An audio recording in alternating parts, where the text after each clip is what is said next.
যত বড় চালাক হও না কেন রে যুবক, যুবক ছেলেটা বিদেশে চাকরি কইরা টাকা পয়সা বস্তা নিয়ে এসে দেশে একটা ঘর বানাইছে, বিল্ডিং 3 তলা, কমপ্লিট হয় নাই, নিচতলায় উঠবে 2 দিন পরে। রং দিয়ে মিস্ত্রির ইমার্জেন্সি কাজ করাইয়া সাজায়া রাখলো। কিন্তু রাতের বেলা পার্শ্বে টিনের ঘরে গিয়ে আরাম করলো একটা খাটের উপরে। আল্লাহর বান্দা যুবক ঘুমাইলো, পার্শ্বে তার স্ত্রী, তার পার্শ্বে কন্যা সন্তান। তুফানের ভেতরে একটা গাছ উপড়াইয়া গিয়া টিনের ঘরে পড়লো। এলাকার মানুষ দৌড়াইয়া গিয়া দেখে 3 জনার বুকের উপরে চাপ লাগলো, জাগাত নাই।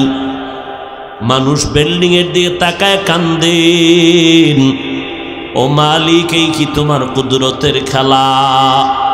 জীবন ভর যা কামাই করলো সব বাড়ির মধ্যে ডাললো, কিন্তু তার পরিবারের একটা কেউ বেঁচে থাকলো না যে ঘরের মধ্যে ঢুকে আনন্দ করবে। স্ত্রীও নাই, কন্যা সন্তানও নাই। যমুনা গ্রুপের মালিক কত হাজার হাজার লাখ কোটি টাকার মালিক, করোনায় যখন গ্রেফতার করে ফেললো, ডাক্তারের কয় আমার স্পেশাল ফ্লাইটে সিঙ্গাপুরে নিয়ে যাও, কত হাজার কোটি টাকা চাও নিয়ে নে, আমারে বাঁচাইয়া দেও। আজ যমুনার সব পড়ে আছে, মালিক খালি হাতে মাটির গর্বে পড়ে রইল। গিয়া দেখেন সন্তানেরা কত আনন্দ করে, বাবার টাকা দিয়ে খবরও নেয় না বাবার। এই তো দুনিয়া, কিসের পাগল হয়েছ রে ভাই?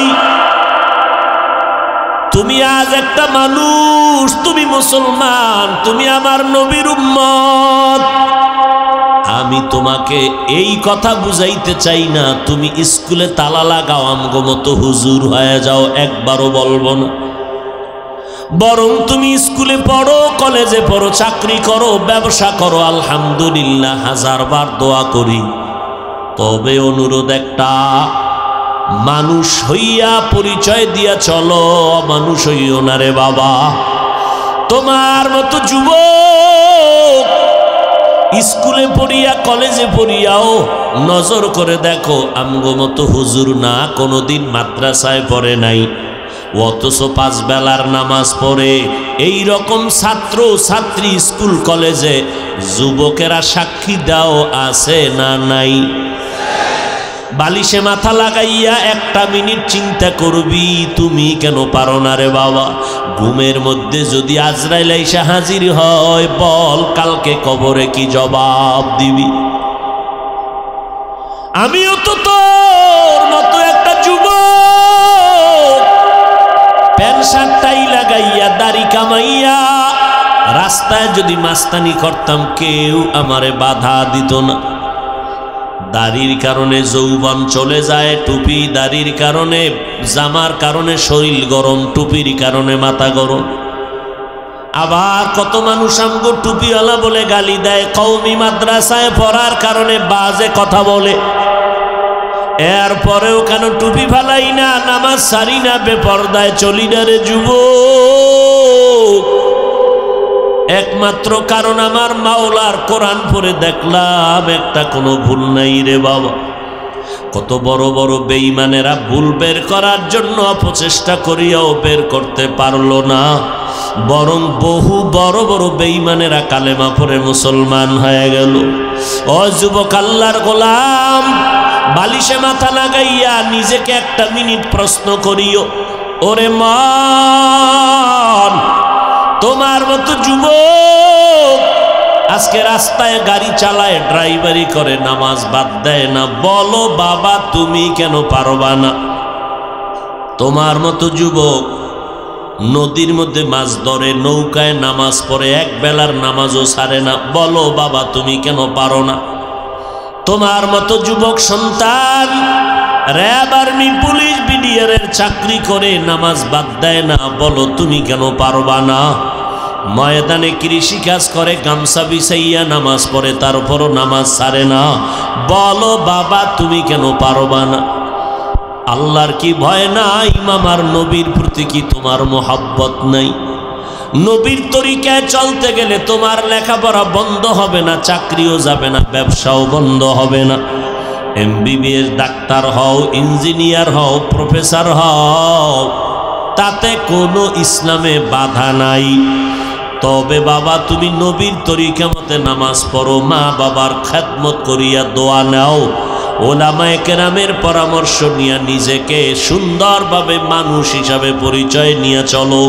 তোমার ব্যবহারে যেন আলেম ওলামারা দোয়া করে খুশি হয়, তোমার ব্যবহারে যেন এলাকার কোনো মানুষ কষ্ট না পায়, তোমার ব্যবহারে যেন মা বাবার অন্তরে কষ্ট না যায়।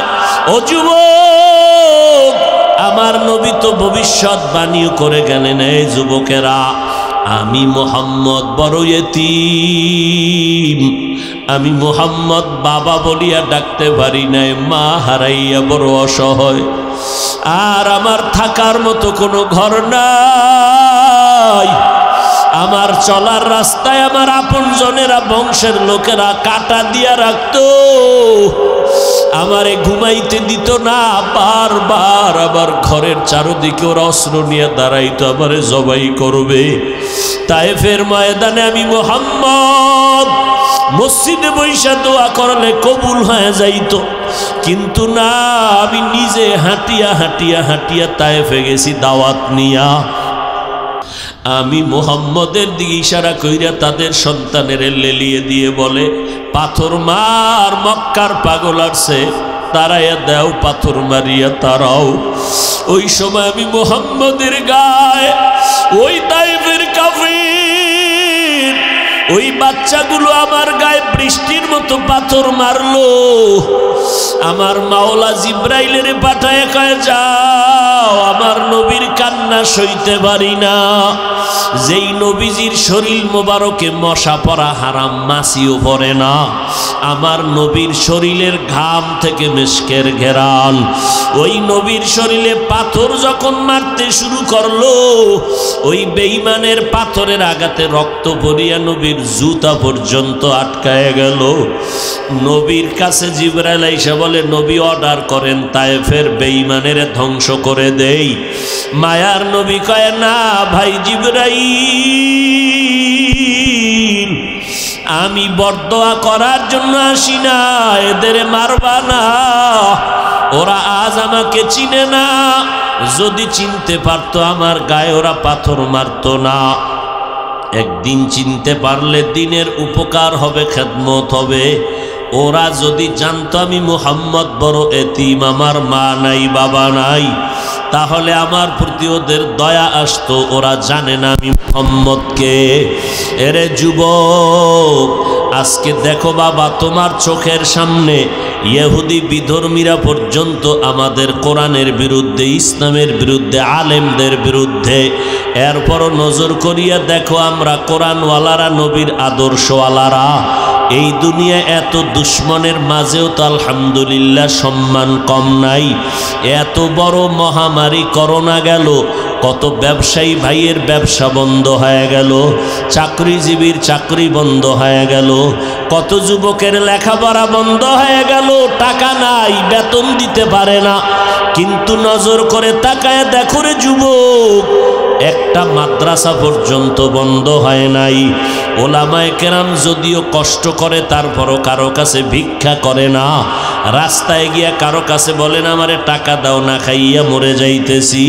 তোমার চোখের সামনে যদি কোরআনের কারণে, নবীর সুন্নতের আমলের কারণে সম্মান থাকে এখনো, তাহলে কিয়ামতের দিন আমার মাওলার আদালতে কি পরিমাণ সম্মান হতে পারে।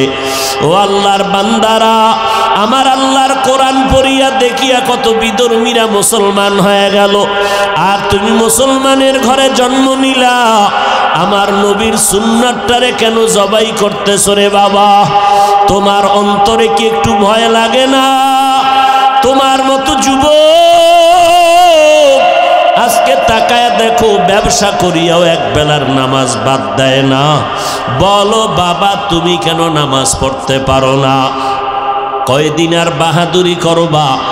আমি যত বড় বক্তা দাবি করিয়া বয়ান করি না কেন, তুমি টাকার বড়াই যতই দেখাও না কেন, আমি বক্তাগিরির, বক্তার বাহাদুরি তোমার টাকাওয়ালার টাকার বাহাদুরি আজরাইল আসা পর্যন্ত টিকবে। আজরাইল আইসা যখন আমি হাফিজুর রহমান রে সিগন্যাল দিবে, তখন আমার রক্তের লোকেরা আমার গেঞ্জি বেলেট দিয়া কেটে কেটে রেখে দিবে। তোমার মতো টাকাওয়ালারে, টাকাওয়ালার বিবিরা পর্যন্ত সন্তানেরা ঘর থেকে নামায়া 3টা নরমাল বাজারের সাদা কাফনে প্যাকেট বানায় দিবে। এরপরে বাঁশবাগানে নিয়া এই শীতের মধ্যে আমি কত ল্যাপ কম্বল গায়ে দিয়ে ঘুমাই। আর যখন মরিয়া যাব, তোমার আমার আপন সন্তানেরা লাশটা টেনে টেনে নামাইয়া ওই বাঁশবাগানে মাটির ঘর, যেই ঘরটার ভিতরে নড়াচড়ার কোনো কায়দা নাই। আমার এত ভক্তরা আমার এত বয়ান শুনে, কিন্তু মরার পরে দেখি আমার সাথে একটা মানুষও কবরে গেল না। হঠাৎ করে দেখব কবরে আমার মাথার কাছে আর আমার পায়ের কাছে 2টা লোক কবরে নামলো। আমার মাজায় গামছা লাগাইয়া লাশটা রাখিয়া, হঠাৎ বাঁশের চাল বিছাইয়া, মাথার মুষ্টি কাফনের খুলিয়া, পায়ের কাফনটা খুলিয়া, হঠাৎ তারা 2জন লাফ দিয়া উঠিয়া চলিয়া গেল। এখন আমি কবরে একা, পাড়াইয়া পাড়াইয়া মাটি দিয়া সবাই বিদায়। ওই কবরে এখন কাফনে লেখা নাই এই লাশটা কোন বক্তার লাশ, কাফনে লেখা নাই কোন টাকাওয়ালার লাশ, কাফনে লেখা হবে না এমপি সাহেবের লাশ, কাফনে লেখা হবে না চেয়ারম্যানের লাশ। ও আল্লাহর বান্দা, সবার লাশ হবে সমান। ফেরেশতারাও আসবে কবরে, জানতে চাইবে না তুমি কয় টাকার মালিক, তুমি কত বড় ডাক্তার, জানার দরকার নাই। আমি বান্দাটাকেও যেমন 3টা প্রশ্ন করবে, টাকাওয়ালাকেও তেমন 3টা প্রশ্ন করবে। একই প্রশ্ন, রবের পরিচয় দাও, ধর্মের পরিচয় দাও, রহমাতুল লিল আলামিনের পরিচয় দাও। আল্লাহ না করুন যদি আমি রবের পরিচয় না নিয়ে কবরে যাই, ইসলাম না মানিয়া কবরে যাই, নবীর সুন্নতের জবাই করিয়া যদি কবরে যাই, ওই গুনাহগার বলবে হা হা লা আদরি, আমি কিছুই জানি না, কিছুই জানি না, তোমার প্রশ্ন বুঝি না। নবী বলেন সাথে সাথে আমার আল্লাহ গায়েবী আওয়াজ দিয়া বলবেন, এ কবরের ফিরিস্তা, এই নাফরমানের সাথে আর কথা বলিও না। আমি দুনিয়াতে কম সুযোগ দান করি নাই, আমার দেওয়া সূর্যের আলো, চাঁদের আলো, পানি বাতাস ভোগ করলো, এত বড় নিমক হারাম। আমার দেওয়া গাছের ফল খাইলো, জমিনের ফসল খাইলো, নদীর মাছ খাইলো, একবারও আলহামদুলিল্লাহ বলে নাই। ওলামায়ে কেরাম পায়ে ধরিয়া নামাজের দাওয়াত দিল, এক বেলার নামাজও পড়ে নাই। আর দেরি না করিয়া কবরে জাহান্নামের বিছানাটা দিয়া দাও, জাহান্নামের সাথে রাস্তা বানায় দাও। একটা না, 2টা না, 99টার সাপ। নবী বলেন আমার আল্লাহ রাগান্বিত হইয়া কুদরতের আওয়াজ দিয়া বলবেন, এরে কবরের মাটি, এই গুনাহগার নাফরমানকে 2 পার্শ্ব থেকে জোরে জোরে চাপ দাও। কবরের মাটি তোমাকে আমাকে এত জোরে জোরে চাপ দিবে, পাজরের হাড় চুরমার হয়ে যাবে। ও যুবকেরা, ও বৃদ্ধ বাবাজি, ও পর্দার আড়ালের আম্মা জানেরা, একটা মশার কামড় সহ্য করতে পারি না। গুনাহগার হয়ে কবরে গেলে মাটির চাপ কেমনে সহ্য করবা? ও বাবা, এখনো সময় আছে, তওবা করে নাও। মনে মনে চোখ বন্ধ করে আমার মালিকের ডাকো আর বলতে থাকো, দয়ার মালিক, এই ময়দানে আমার মতো গুনাহগার কেউ নাই। আমার গুনার খবর আমার মা বাবা, স্ত্রী, পরিবারের কেউ জানে না। আল্লাহ যদি জানতো তো আমারে ঘর থেকে তাড়াইয়া দিত। আপনি মালিক জানার পরেও তো রাগ করিয়া তাড়াইয়া দেন নাই, খানাও বন্ধ করেন নাই। আপনার মতো দয়াময় কেউ নাই। আজ আমি তওবার নিয়ত করেছি, ব্যবসা করব, চাকরি করব, লেখাপড়া করব, তবে নামাজ ছাড়ব না। মা বাবারে কষ্ট দিব না, ওলামায়ে কেরামের বিরোধিতা করে গুনাহগার হব না, নবীর তরিকা মেনে চলবো, 5 বেলার নামাজ পড়বো, মা বাবার দোয়া নিয়ে চলবো, নবীর তরিকা মেনে চলবো।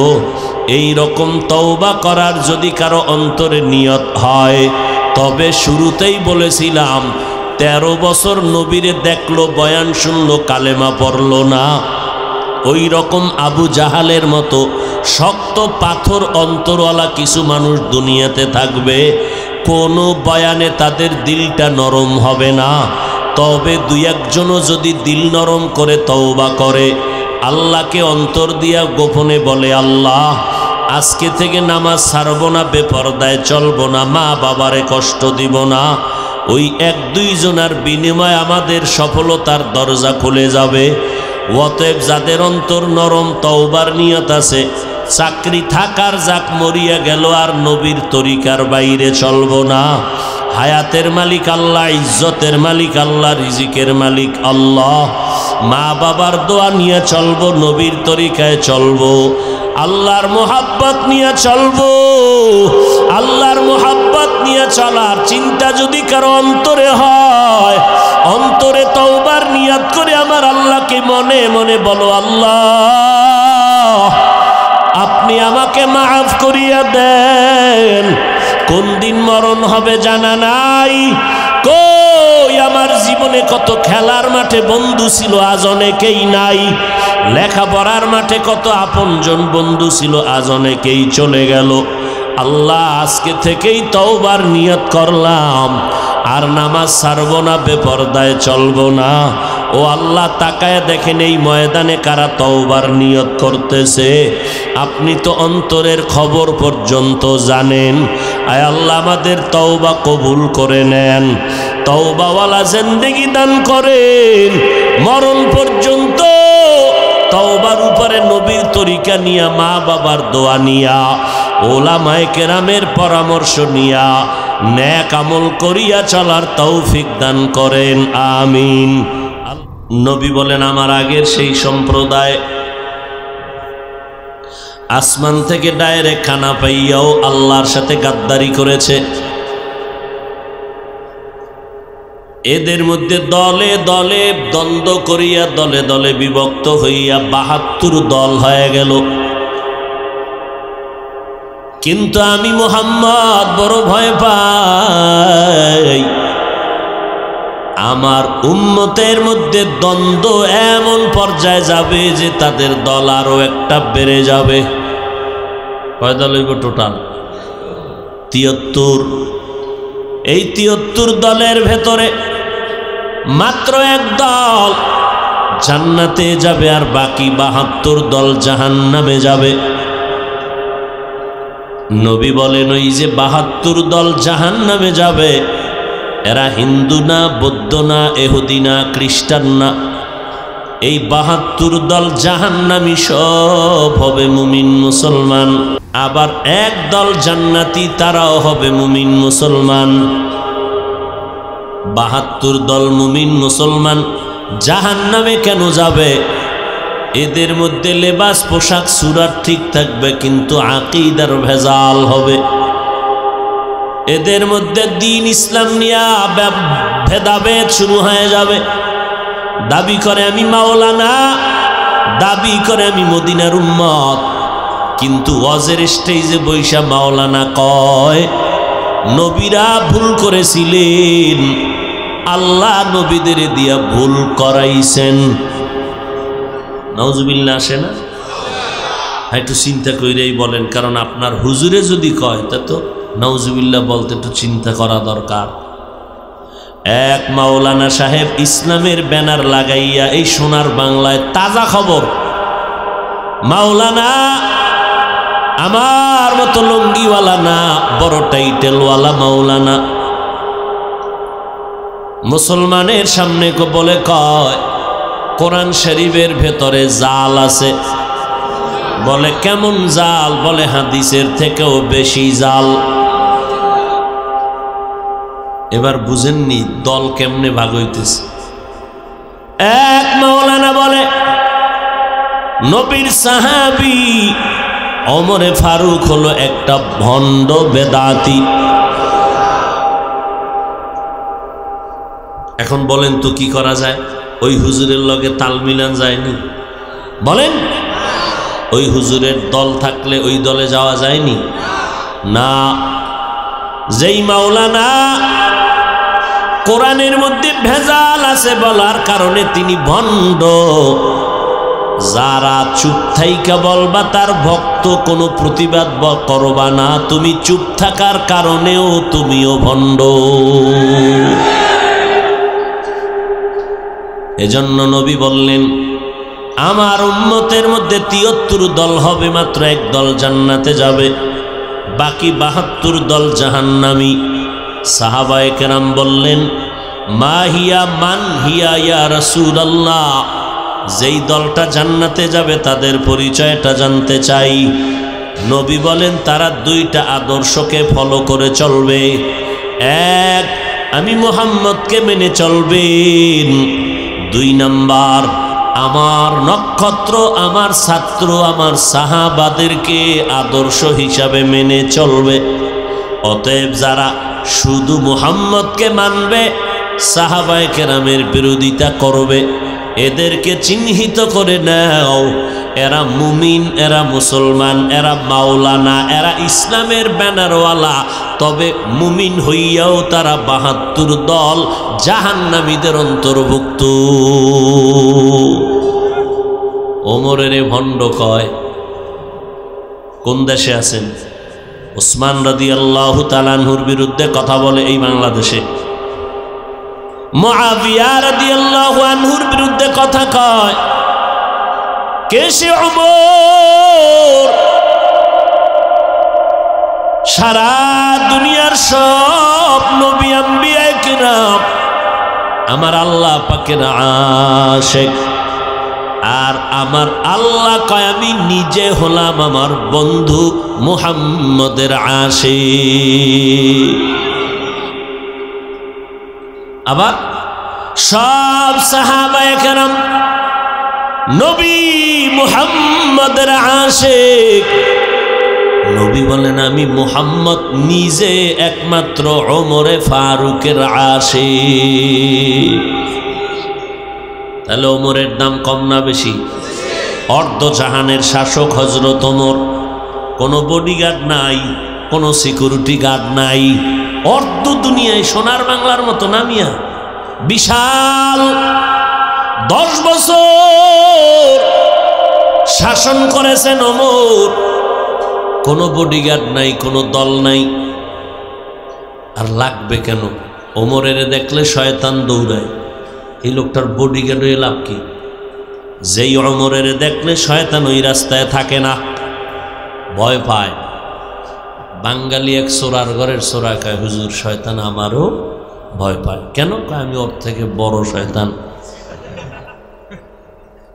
আমি যেই পরিমাণ আকাম করি, শয়তানি আকামের খবরই জানে না। হযরত ওমর এত দামি সাহাবী যে ওমর রাস্তা দিয়ে চলে, শয়তানও রাস্তায় আসে না। আল্লাহর বান্দা মদের বোতল নিয়ে যাচ্ছে রাস্তা দিয়ে, হঠাৎ দেখে রাস্তার ওই পার্শ্ব থেকে ওমর আসতেছে, ভয় কাঁপতেছে। ওমর সামনে দাঁড়াইলে আজ আমার উপায় নাই, না দৌড়াইয়া কোথাও যেতে পারি, না বোতল ফালায় দিতে পারি। ওমরের নজর বড় তীক্ষ্ণ, কারণ ওমর জমিনের মধ্যে জুমার নামাজে খুতবা পড়তেছেন।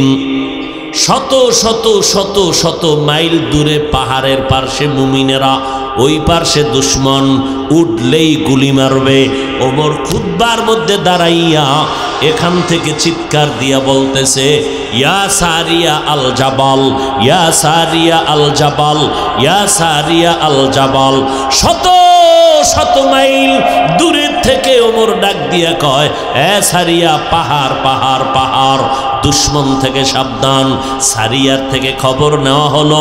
সারিয়া ডাক দিয়া কয়, ওমর যখন আওয়াজ দিছে খুতবার মধ্যে মদিনায়, আমরা শত শত মাইল দূরের থেকে ওমরের আওয়াজটা স্পষ্ট কানে শুনতে পেয়েছি। সেই ওমর কোনো মাওলানা ভণ্ড বলে, ওই মাওলানাকে ভণ্ড হওয়ার আর কিছু লাগে? এইবার বুঝেন যে আমাদের ইসলামের হুজুরদের হালাত কি। আওয়ামী লীগওয়ালারা কয় না এ কোরআনে ভেজাল আছে, বিএমপি ওয়ালারা বলে না এ কোরআনে জাল। কে বলেছে? সাধারণ মুসলমানও বলে না, ইসলামের ব্যানারওয়ালা মাওলানা নামের ভণ্ডরা বলেছে। দিকে গোপন কথা, ইউটিউব সার্চ দাও, ওপেন, হুজুরে চাইয়ে রয়েছে, দেখবা। সারা রাত মোরা খাবা করো, মোবাইলে কি দেখো, খুঁজো এগুলো। বয়ান কি শুনবেন, কি বয়ান করব? আল্লাহ হেদায়াত দান করুন। ও যুবকেরা, সচেতন হও।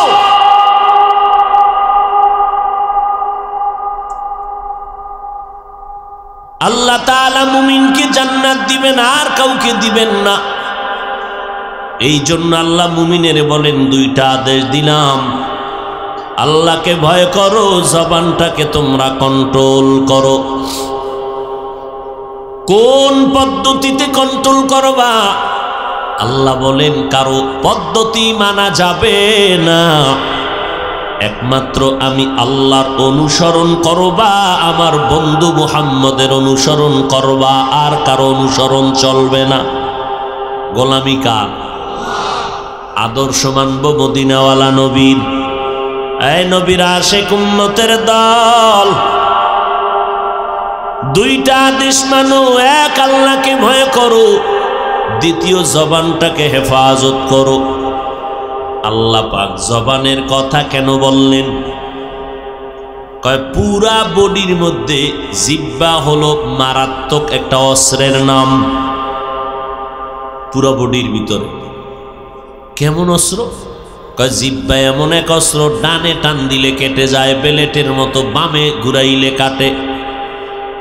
জিহ্বা অস্ত্র মারাত্মক। হাত অন্যায় করে রশি দিয়া বেঁধে নাও, হাত কন্ট্রোল হয়ে গেল।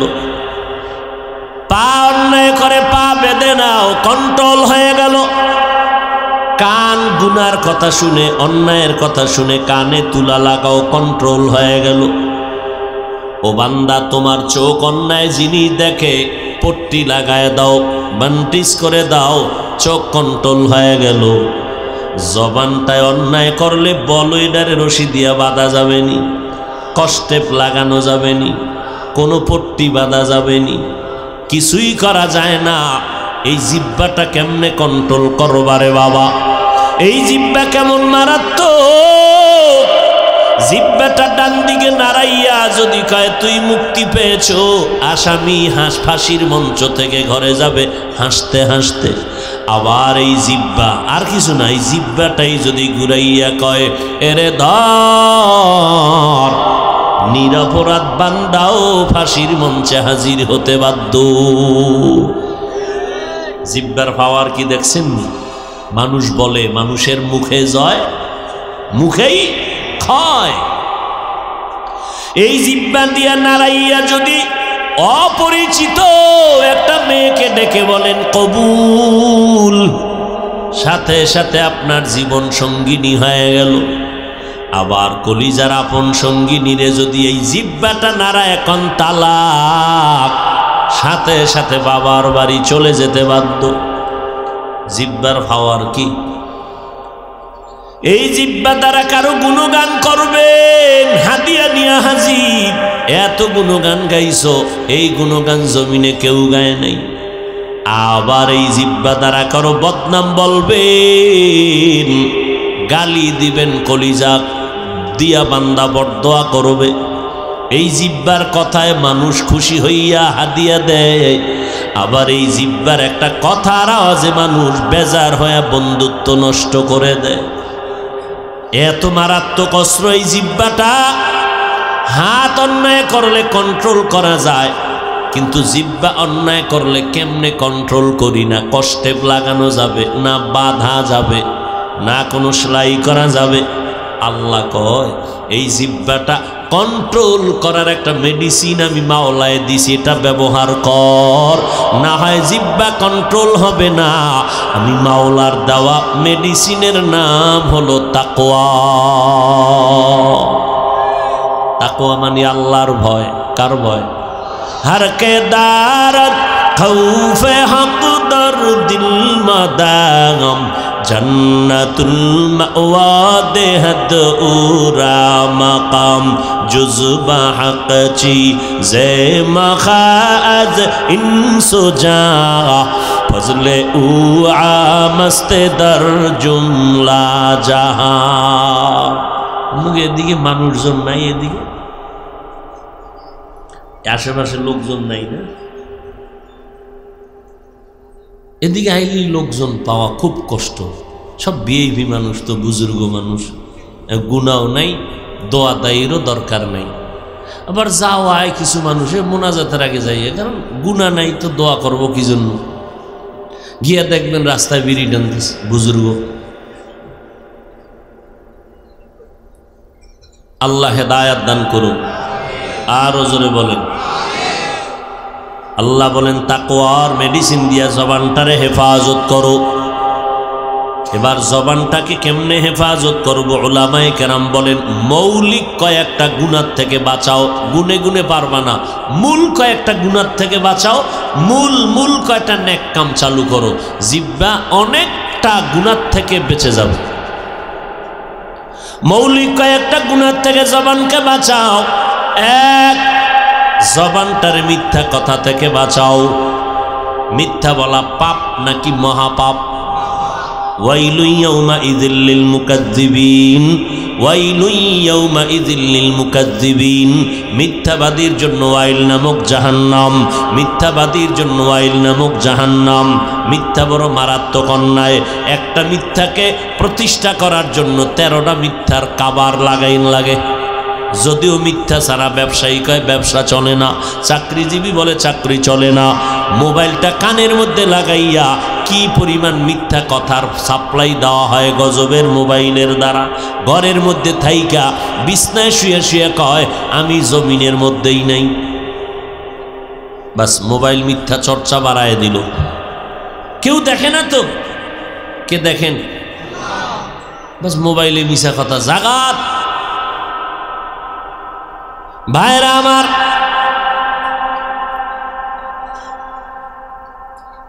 এক আল্লাহর বান্দা নবীজির সামনে হাজির, গিয়া কয় পয়গম্বর আমি বড় অন্যায় করে আসছি আপনার কাছে তওবার জন্য। তবে একটা অন্যায় করি না, অনেক অন্যায় করি।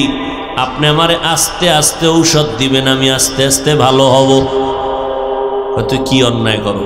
কয় এক, আমি মিথ্যা কথা বলি। 2, আমি জেনা করি।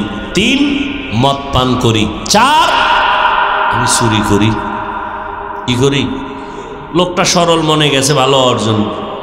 তবে নবী আমারে 100 ঔষধ দিলে জাগাত মরে যাব, ফাঁকে ফাঁকে আমাকে দিবেন, আমি একটা একটা ছাড়বো, ভালো হব আস্তে আস্তে। আজকে একটা দেন, এটার থেকে বাঁচার চেষ্টা করব। তো চোরাই মনে মনে করছে যে নবী বলবে চুরি করা বাদ দে। নবী কয় না, মিথ্যা কথা বন্ধ করো। চোরাই কয় চুরিটা বন্ধ করতে কইল না, তাহলে আজকে চুরি তো করা যাবে, যেহেতু আস্তে আস্তে মিথ্যা ছাড়ব। নবী আমাকে চুরি বন্ধ করতে বলেন নাই, নবী বলছেন মিথ্যা বলা যাবে না, তবে আজকের চুরি হবে বড় বরকতের চুরি। নবী জানছেন। অতএব আজকে দামি মানুষের বাড়ি যাব চুরি করার জন্য। রাতের অন্ধকার, চুরির নিয়তে ঘর থেকে রাতের আধারে বের হয়ে গেল, রাস্তার মাঝে গিয়া পেরেশান হয়ে গেল। নবী জানে আমি চোর। বাড়িওয়ালা যদি মাল না পাইয়া নবীর কাছে গিয়ে আমার মাল নাই, নবী জানে আমি চোর। নবী ডাকবে কার মাল নিছো? ক ওয়াদা তো নবীর সামনে দিছি, মিথ্যা বলা যাবে না, সত্যই বলা লাগবে না। নবীর সামনে দ্বিতীয়বার হাতে নাতে চোর হিসাবে দাঁড়াইতে চাই না।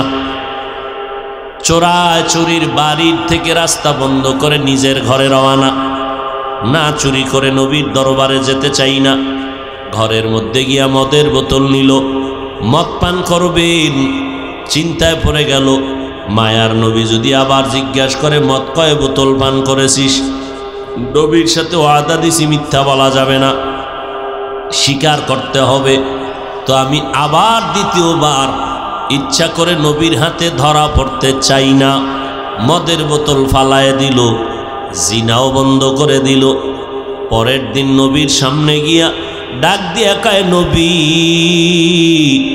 আপনি শুধু আমার নবী না, মক্কা মদিনার নবী না, আপনি বিশ্ব নবী, সারা দুনিয়ার উম্মতের ডাক্তার। এমন একটা ঔষধ দিছেন, এক ঔষধে আমি পুরা ভালো হয়ে গেছি। ইমামুল আউয়ালিন আল আখিরিন বহরে সদকা রহমাতাল লিল আলামিন সাইয়্যিদুল কাউনাইন খাতমুল মুরসালিন আখিরামত বুদে ফখরুল আউয়ালিন। জবানকে যদি বাঁচাইতে চাও, আল্লাহর ভয় অন্তরে ঢুকাও, আমার মাওলার কাছে দাঁড়াইয়া হিসাব দেওয়া লাগবে। যতই চালাকি করো না কেন বান্দা, এই দুনিয়ায় চিরদিন চালাকেরাও বাঁচতে পারে নাই। যত বড় চালাক হও, নমরুদের থেকে বড় হতে পারবা না, খোদার কসম। ফেরাউনের থেকে বড় চালাক হতে পারবা না, সাদ্দাদের মতো বড় চালাক হতে পারবা না, কারুনের মতো বড় চালাক হতে পারবা না। দুনিয়ার বড় বড় চালাকগুলো ধরা খেয়ে গেল কার কাছে? যেই নমরুদ আমার আল্লাহকে মেরে ফেলার জন্য রেডি, আল্লাহরে মারলে ঝামেলা শেষ, একেবারে বাঁশ দিয়ে সিঁড়ি বানাইছে। আল্লাহরে মারতে যায় তীর নিয়ে উপরে। আল্লাহরও কুদরত। ওয়া মাকারু ওয়া মাকারাল্লাহ ওয়া মাকারু ওয়া মাকারাল্লাহ ওয়াল্লাহু খায়রুল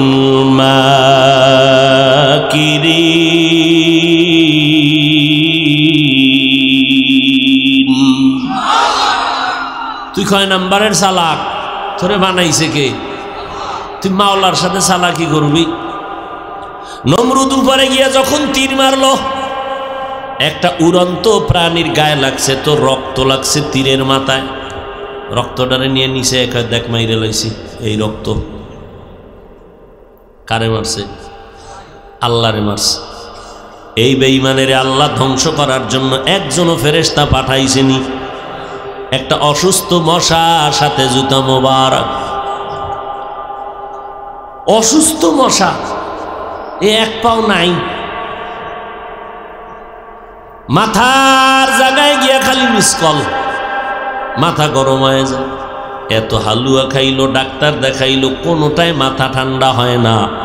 হঠাৎ করে জুতার সাথে মোলাকাত, মাথার সাথে যখন লাগলো বাড়ি, মাথাটা জাগাত হিমেল হয়ে গেল।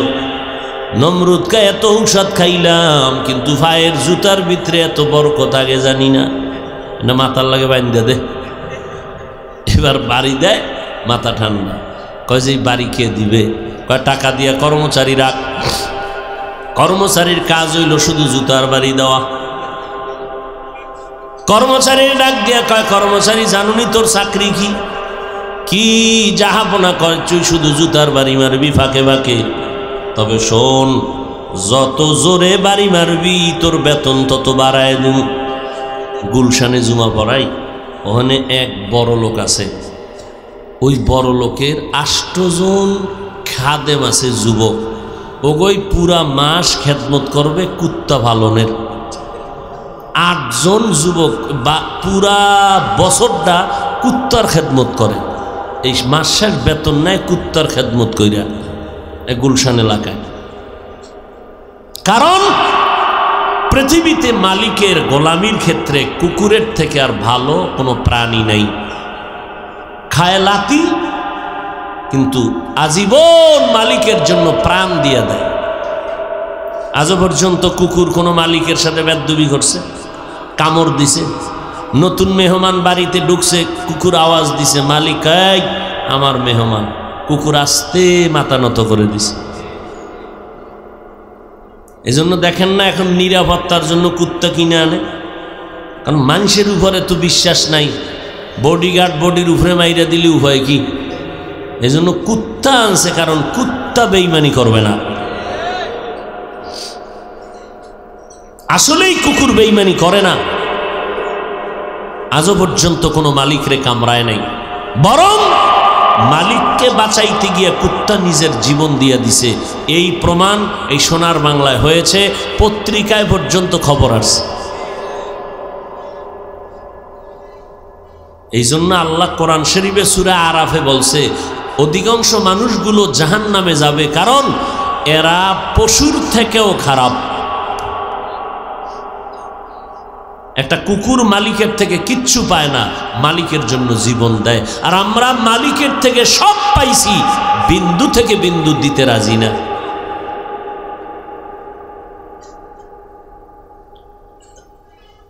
আল্লাহ তাআলা বলেন জবানটাকে মিথ্যা থেকে বাঁচাও। যত বড় চালাক হও না কেন রে যুবক, এই যে কয়েকদিন আগে তুফান গেল, রাতের বেলা তুফান, চিত্রাং নামের তুফান চলল। যুবক ছেলেটা বিদেশে চাকরি কইরা টাকা পয়সা বস্তা নিয়ে এসে দেশে একটা ঘর বানাইছে, বিল্ডিং 3 তলা, কমপ্লিট হয় নাই, নিচতলায় উঠবে 2 দিন পরে। রং দিয়ে মিস্ত্রির ইমার্জেন্সি কাজ করাইয়া সাজায়া রাখলো,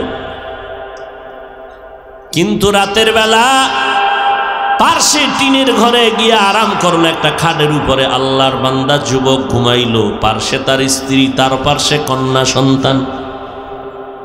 তুফানের ভেতরে একটা গাছ উপড়াইয়া গিয়া টিনের ঘরে পড়লো। এলাকার মানুষ দৌড়াইয়া গিয়া দেখে 3 জনার বুকের উপরে চাপ লাগলো, জাগাত নাই।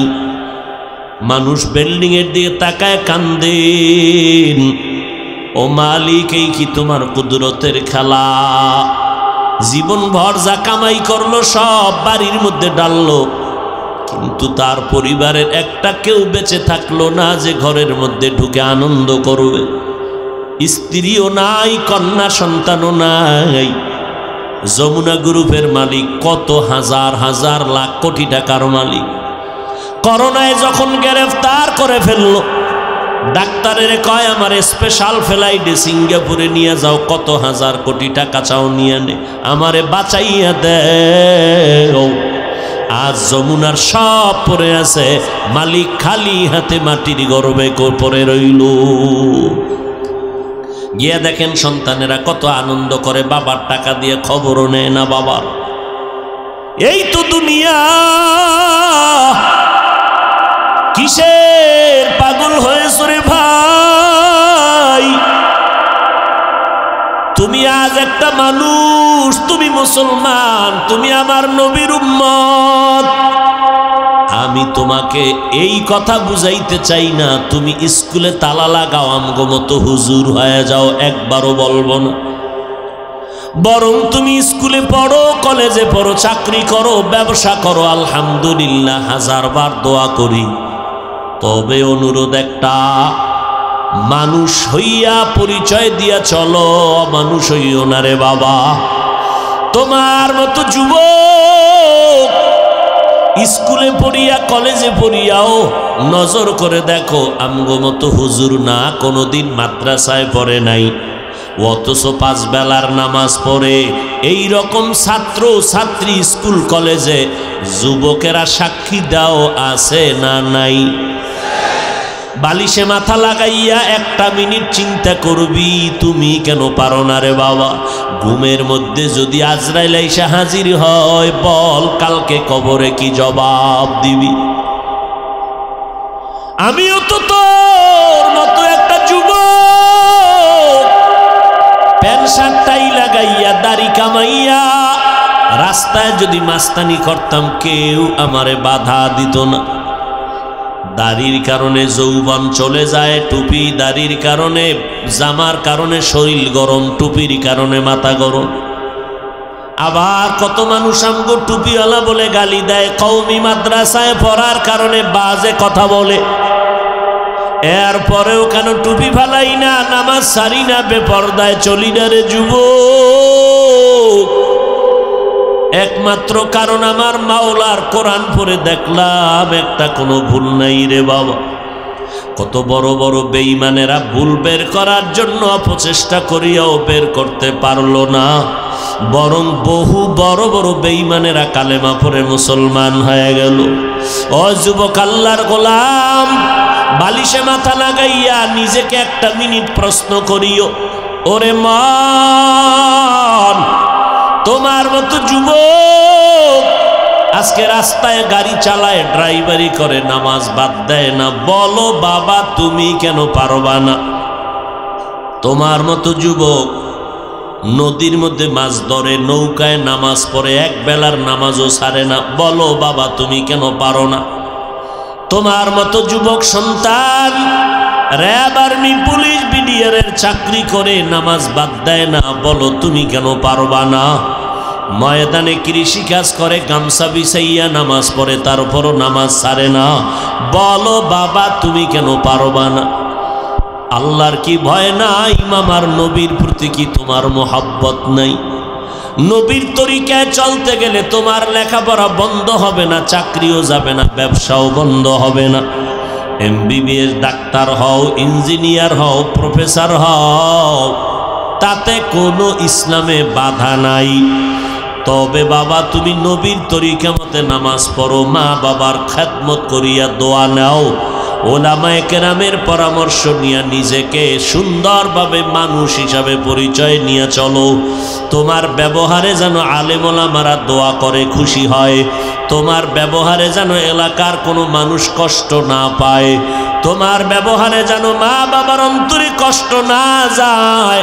ও যুবক, আমার নবী তো ভবিষ্যৎবাণীও করে গেলেন, এই যুবকেরা আমি মোহাম্মদ বড় ইতিম, আমি মোহাম্মদ বাবা বলিয়া ডাকতে পারি নাই, মা হারাইয়া বড় অসহায়, আর আমার থাকার মতো কোনো ঘর নাই, আমার চলার রাস্তায় আমার আপনজনেরা, বংশের লোকেরা কাঁটা দিয়া রাখতো, আমারে ঘুমাইতে দিত না, বারবার আবার ঘরের চারদিকে ওরা অস্ত্র নিয়ে দাঁড়াইতো, আমারে জবাই করবে।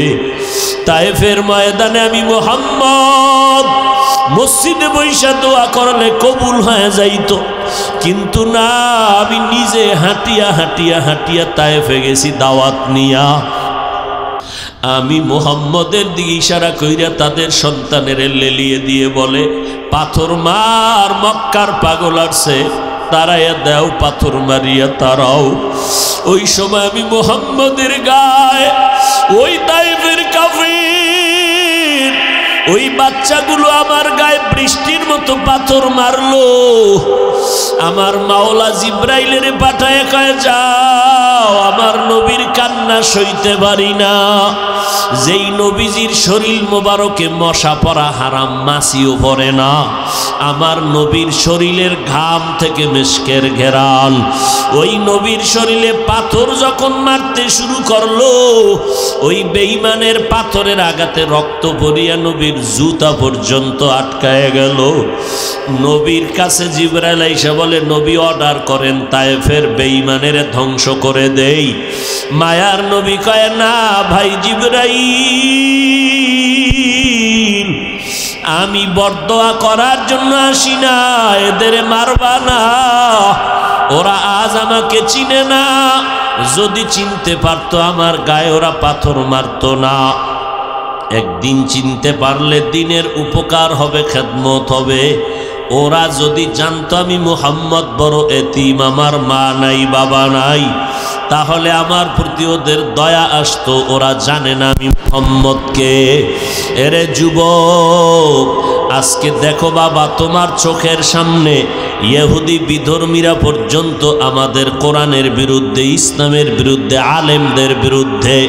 এরপরও নজর করিয়া দেখো, আমরা কোরআনওয়ালারা, নবীর আদর্শওয়ালারা এই দুনিয়া এত দুশ্মনের মাঝেও তো আলহামদুলিল্লাহ সম্মান কম নাই। এত বড় মহামারী করোনা গেল, কত ব্যবসায়ী ভাইয়ের ব্যবসা বন্ধ হয়ে গেল, চাকরিজীবীর চাকরি বন্ধ হয়ে গেল, কত যুবকের লেখাপড়া বন্ধ হয়ে গেল। টাকা নাই, বেতন দিতে পারে না। কিন্তু নজর করে তাকায় দেখো রে যুবক, একটা মাদ্রাসা পর্যন্ত বন্ধ হয় নাই। ওলামায়ে কেরাম যদিও কষ্ট করে, তারপরও কারো কাছে ভিক্ষা করে না। রাস্তায় গিয়া কারো কাছে বলেন আমারে টাকা দাও, না খাইয়া মরে যাইতেছি। তোমার চোখের সামনে যদি কোরআনের কারণে, নবীর সুন্নতের আমলের কারণে সম্মান থাকে এখনো, তাহলে কিয়ামতের দিন আমার মাওলার আদালতে কি পরিমাণ সম্মান হতে পারে। ও আল্লাহর বান্দারা, আমার আল্লাহর কোরআন পড়িয়া দেখিয়া কত বিধর্মীরা মুসলমান হয়ে গেল। আর তুমি মুসলমানের ঘরে জন্ম নিলা, আমার নবীর সুন্নাতটারে কেন জবাই করতেছো রে বাবা? তোমার অন্তরে কি একটু ভয় লাগে না? তোমার মতো যুবক আজকে তাকায়া দেখো, ব্যবসা করিয়াও এক বেলার নামাজ বাদ দেয় না। বলো বাবা, তুমি কেন নামাজ পড়তে পারো না? কয়দিন আর বাহাদুরি করবা? আমি যত বড় বক্তা দাবি করিয়া বয়ান করি না কেন, তুমি টাকার বড়াই যতই দেখাও না কেন, আমি বক্তাগিরির বক্তার বাহাদুরি, তোমার টাকাওয়ালার টাকার বাহাদুরি আজরাইল আসা পর্যন্ত টিকবে। আজরাইল আইসা যখন আমি হাফিজুর রহমান রে সিগন্যাল দিবে, তখন আমার রক্তের লোকেরা আমার গেঞ্জি বেলেট দিয়া কেটে কেটে রেখে দিবে। তোমার মতো টাকাওয়ালারে, টাকাওয়ালার বিবিরা পর্যন্ত সন্তানেরা ঘর থেকে নামায়া 3টা নরমাল বাজারের সাদা কাফনে প্যাকেট বানায় দিবে। এরপরে বাঁশবাগানে নিয়া এই শীতের মধ্যে আমি কত ল্যাপ কম্বল গায়ে দিয়ে ঘুমাই। আর যখন মরিয়া যাব, তোমার আমার আপন সন্তানেরা লাশটা টেনে টেনে নামাইয়া ওই বাঁশবাগানে মাটির ঘর, যেই ঘরটার ভিতরে নড়াচড়ার কোনো কায়দা নাই। আমার এত ভক্তরা আমার এত বয়ান শুনে, কিন্তু মরার পরে দেখি আমার সাথে একটা মানুষও কবরে গেল না। হঠাৎ করে দেখব কবরে আমার মাথার কাছে আর আমার পায়ের কাছে 2টা লোক কবরে নামলো। আমার মাজায় গামছা লাগাইয়া লাশটা রাখিয়া, হঠাৎ বাঁশের চাল বিছাইয়া, মাথার মুষ্টি কাফনের খুলিয়া, পায়ের কাফনটা খুলিয়া, হঠাৎ তারা 2জন লাফ দিয়া উঠিয়া চলিয়া গেল। এখন আমি কবরে একা, পাড়াইয়া পাড়াইয়া মাটি দিয়া সবাই বিদায়। ওই কবরে এখন কাফনে লেখা নাই এই লাশটা কোন বক্তার লাশ, কাফনে লেখা নাই কোন টাকাওয়ালার লাশ, কাফনে লেখা হবে না এমপি সাহেবের লাশ, কাফনে লেখা হবে না চেয়ারম্যানের লাশ। ও আল্লাহর বান্দা, সবার লাশ হবে সমান। ফেরেশতারাও আসবে কবরে, জানতে চাইবে না তুমি কয় টাকার মালিক, তুমি কত বড় ডাক্তার, জানার দরকার নাই। আমি বান্দাটাকেও যেমন 3টা প্রশ্ন করবে, টাকাওয়ালাকেও তেমন 3টা প্রশ্ন করবে। একই প্রশ্ন, রবের পরিচয় দাও, ধর্মের পরিচয় দাও, রহমাতুল লিল আলামিনের পরিচয় দাও। আল্লাহ না করুন যদি আমি রবের পরিচয় না নিয়ে কবরে যাই, ইসলাম না মানিয়া কবরে যাই, নবীর সুন্নতের জবাই করিয়া যদি কবরে যাই, ওই গুনাহগার বলবে হা হা লা আদরি, আমি কিছুই জানি না, কিছুই জানি না, তোমার প্রশ্ন বুঝি না। নবী বলেন সাথে সাথে আমার আল্লাহ গায়েবী আওয়াজ দিয়া বলবেন, এ কবরের ফিরিস্তা, এই নাফরমানের সাথে আর কথা বলিও না। আমি দুনিয়াতে কম সুযোগ দান করি নাই, আমার দেওয়া সূর্যের আলো, চাঁদের আলো, পানি বাতাস ভোগ করলো, এত বড় নিমক হারাম। আমার দেওয়া গাছের ফল খাইলো, জমিনের ফসল খাইলো, নদীর মাছ খাইলো, একবারও আলহামদুলিল্লাহ বলে নাই। ওলামায়ে কেরাম পায়ে ধরিয়া নামাজের দাওয়াত দিল, এক বেলার নামাজও পড়ে নাই। আর দেরি না করিয়া কবরে জাহান্নামের বিছানাটা দিয়া দাও, জাহান্নামের সাথে রাস্তা বানায় দাও। একটা না দুইটা না 99টার সাপ। নবী বলেন আমার আল্লাহ রাগান্বিত হইয়া কুদরতের আওয়াজ দিয়া বলবেন, এরে কবরের মাটি, এই গুনাহগার নাফরমানকে দুই পার্শ্ব থেকে জোরে জোরে চাপ দাও। কবরের মাটি তোমাকে আমাকে এত জোরে জোরে চাপ দিবে, পাজরের হাড় চুরমার হয়ে যাবে। ও যুবকেরা, ও বৃদ্ধ বাবাজি, ও পর্দার আড়ালের আম্মা জানেরা, একটা মশার কামড় সহ্য করতে পারি না। গুনাহগার হয়ে কবরে গেলে মাটির চাপ কেমনে সহ্য করবা? ও বাবা, এখনো সময় আছে, তওবা করে নাও। মনে মনে চোখ বন্ধ করে আমার মালিকের ডাকো আর বলতে থাকো, দয়ার মালিক, এই ময়দানে আমার মতো গুনাহগার কেউ নাই। আমার গুনার খবর আমার মা বাবা স্ত্রী পরিবারের কেউ জানে না। আল্লাহ যদি জানতো তো আমারে ঘর থেকে তাড়াইয়া দিত। আপনি মালিক জানার পরেও তো রাগ করিয়া তাড়াইয়া দেন নাই, খানাও বন্ধ করেন নাই। আপনার মতো দয়াময় কেউ নাই। আজ আমি তওবার নিয়ত করেছি, ব্যবসা করব, চাকরি করব, লেখাপড়া করব, তবে নামাজ ছাড়ব না, মা বাবারে কষ্ট দিব না, ওলামায়ে কেরামের বিরোধিতা করে গুনাহগার হব না, নবীর তরিকা মেনে চলবো, 5 বেলার নামাজ পড়ব, মা বাবার দোয়া নিয়ে চলবো, নবীর তরিকা মেনে চলবো। এই রকম তওবা করার যদি কারো অন্তরে নিয়ত হয়, তবে শুরুতেই বলেছিলাম 13 বছর নবীরে দেখলো, বয়ান শুনলো, কালেমা পড়লো না। ওই রকম আবু জাহালের মতো শক্ত পাথর অন্তরওয়ালা কিছু মানুষ দুনিয়াতে থাকবে, কোনো বয়ানে তাদের দিলটা নরম হবে না। তবে 2-1জনও যদি দিল নরম করে তওবা করে, আল্লাহকে অন্তর দিয়া গোপনে বলে, আল্লাহ আজকে থেকে নামাজ ছাড়ব না, বেপরদায় চলব না, মা বাবারে কষ্ট দিব না, ওই 1-2 জনার বিনিময়ে আমাদের সফলতার দরজা খুলে যাবে।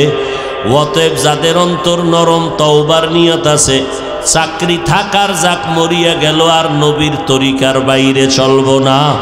হায়াতের মালিক আল্লাহ, ইজ্জতের মালিক আল্লাহ, রিজিকের মালিক আল্লাহ। মা বাবার দোয়া নিয়ে চলবো, নবীর তরিকায় চলবো, আল্লাহর মোহাব্বত নিয়ে চলবো।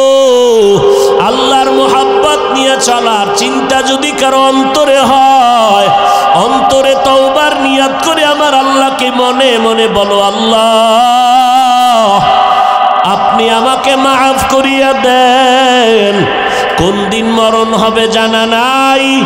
কই আমার জীবনে কত খেলার মাঠে বন্ধু ছিল, আজ অনেকেই নাই। লেখাপড়ার মাঠে কত আপনজন বন্ধু ছিল, আজ অনেকেই চলে গেল। আল্লাহ আজকে থেকেই তওবার নিয়ত করলাম, আর নামাজ ছাড়ব না, বেপরদায় চলব না। ও আল্লাহ, তাকায় দেখেন এই ময়দানে কারা তওবার নিয়ত করতেছে। আপনি তো অন্তরের খবর পর্যন্ত জানেন। আয় আল্লাহ, আমাদের তওবা কবুল করে নেন, তওবাওয়ালা জিন্দেগি দান করেন। মরণ পর্যন্ত তওবার উপরে নবীর তরিকা নিয়া, মা বাবার দোয়া নিয়া, ওলামায়ে কেরামের পরামর্শ নিয়া নেক আমল করিয়া চলার তৌফিক দান করেন। আমিন।